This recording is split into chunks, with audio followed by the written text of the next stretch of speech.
SG 사태 이후 증시를 떠나는 사람들이 많은가요? 투자자 예탁금이 줄어들고 있다는데 SG 사태 결국 주가 조작작 때문에 안타까운 일이긴 한데 예탁금이 지금 많이 줄어들고 있는 건 기정사실이에요. 근데 늘 그렇지만 개인이 빠져가는 자리는 외국인들이 들어오고 외국인들이 빠져나간 자리에는 또 기관들이 들어오고 하니까 그렇게 큰 타격은 저는 없을 거라고 생각을 합니다.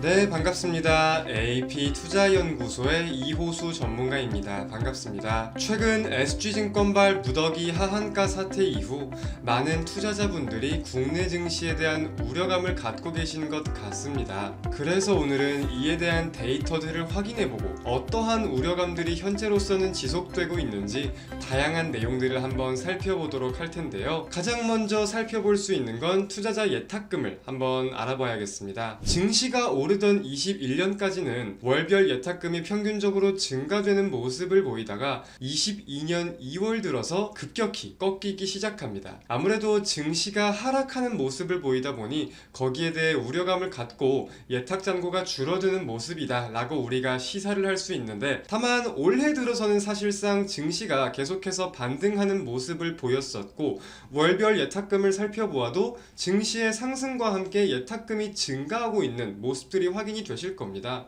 그렇다면 이에 대해서 예탁금이 증가하고 있는데 뭐가 문제지? 라고 생각을 하실 수도 있는데, 이거를 우리가 일별 예탁금으로 한번 다시 살펴본다고 하면은 이 무더기 하한가 사태는 4월 24일 날 발생하였습니다. 그리고 그 이후로부터 예탁 잔고를 우리가 살펴본다면 현재로선 급격하게 줄고 있는 상황임을 인지할 수 있겠죠. 4월 24일 대략 53조 가량이었던 투자자의 예탁금은 현재로서 48조 원대를 기록하고 있는 상황이라는 뜻입니다. 그렇다면 우리가 예탁 잔고와 함께 당연스레 같이 살펴봐야 되는 거는 이렇게 신용거래 융자까지도 살펴봐야 될 텐데, 사실상 신용거래 융자도 현재로서는 크게 별반 다른 모습을 보이고 있지 않아요.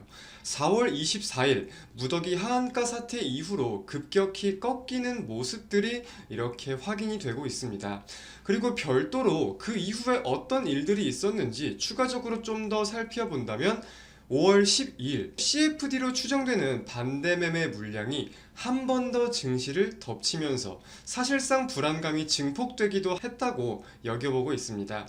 종목 구운들을 살펴보면 DYPNF와 신대양제지가 각각 29.93%, 24.64% 폭락했다는 내용인데, 두 종목 모두 CFD 거래를 많이 하는 외국계 증권사들이 매도 창구 상위에 이름을 올렸다는 점에 대해서 사실상 해당 이슈는 이제 완전히 끝났다가 아니라 언제 또다시 발발될지 모른다, 내가 보유한 종목도 이럴 수가 있겠구나 라는 우려감들이 증시에 지배적으로 작용하고 있기도 한 것 같습니다. 사실상 우리가 원래 증시에 갖던 우려감, 수급적인 우려감을 갖던 내용은 상반되는 내용이기도 했었죠. 우리가 지수와 개인, 기관, 외국인 보유 수량을 함께 살펴볼 때 개인 투자자만이 점차 수급이 유입되는 것들이 확인되고 있었고, 실상 근데 이 물량들 중에서 40%, 50%, 거진 절반이 신용융자라는 점에 대해서 많은 분들이 우려감을 가지셨을 거예요.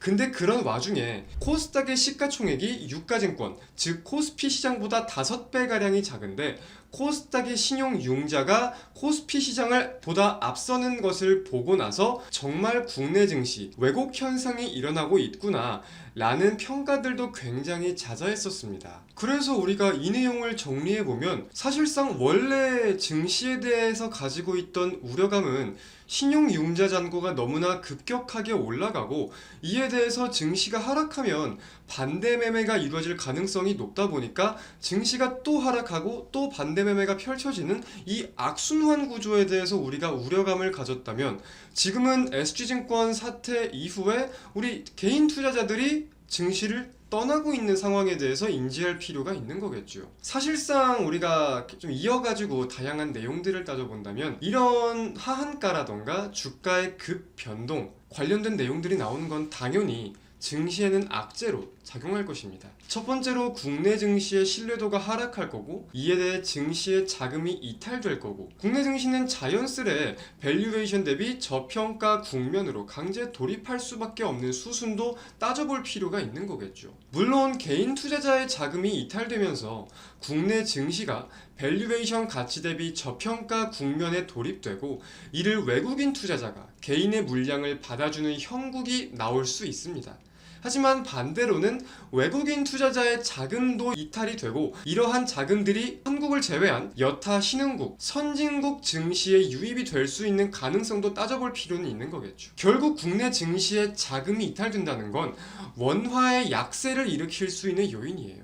그렇다면 이것은 자연스레 주식 시장뿐 아니라 국내 경기, 경제의 위기를 뜻한다 라는 것도 맞는 표현이라고 생각을 합니다. 그런데 이러한 일들이 있고 나서도 국내 증시에 계속해서 돌연적인 변수, 돌연적인 악재들이 출몰하기 시작합니다. 지난주 화요일 초록뱀 미디어가 하한가 근처까지 급락하는 그런 사태가 있었는데, 결국 금융차익 등 무언가가 오너리스크로 인해서 주가가 변동성을 보일 수 있는 일이 화요일날 있었고요.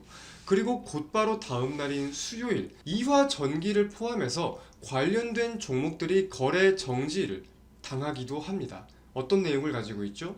전현직 임원 등의 횡령 배임 혐의설에 대해서 언급이 되어 있는데, 자, 여기까지 알겠습니다.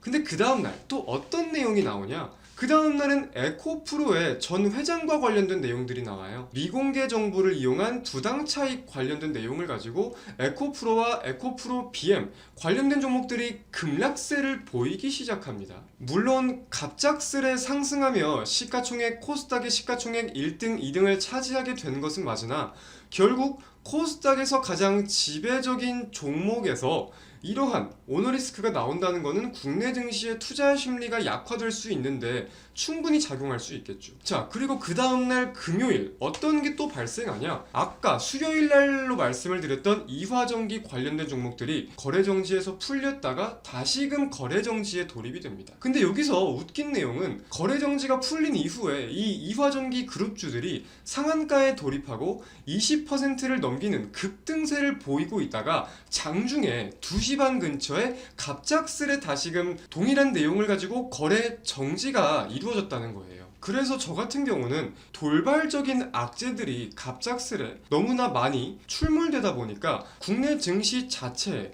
개별 종목이 아닌 국내 증시의 신뢰도가 하락할 수도 있겠다는 요인에 대해서 계속해서 우려감을 좀 인지를 하고 있는 상황인 것도 맞습니다. 그래서 해당 기사를 보면은 이 CFD에 대해서 금융당국도 본격적으로 칼을 뽑아 들었다라는 기사를 확인할 수 있을 것 같아요. 보시면은 CFD 계좌 3,400여 개를 대상으로 주가 조작 등 불공정 거래 연계 여부에 대한 집중 점검에 나선다고 하는데, 관련된 내용을 가지고 국내 증시에 사실상 불법 공매도도 그렇고 불법적인 세력의 개입에 대한 내용들도 그렇고 국내 증시의 평가 가치가 절하될 수 있는, 안 좋아질 수 있는 요인들이 점차 개선되었으면 좋겠다라고 좀 생각을 하고 있습니다. 국내 증시 현재 어떠한 상황들, 어떠한 이벤트들이 이렇게 갑작스레 나오고 있고 어떠한 우려감 정도가 있다라는 것을 좀 인지시켜 드리기 위해서 속성으로 다양한 내용들을 살펴보는 시간을 가져보았고요. 개인적으로는 부디 청렴한 주식시장이 만들어지면서 많은 분들이 재테크로서 주식을 한 번 더 다시 생각하고 공부할 수 있는 시간을 가져보았으면 좋겠습니다. 그리고 그 공부에는 항상 여러분들께 도움을 드릴 수 있기 위해 이렇게 제가 노력하도록 하겠습니다. 여기까지 AP투자연구소의 이호수 전문가였습니다. 감사합니다.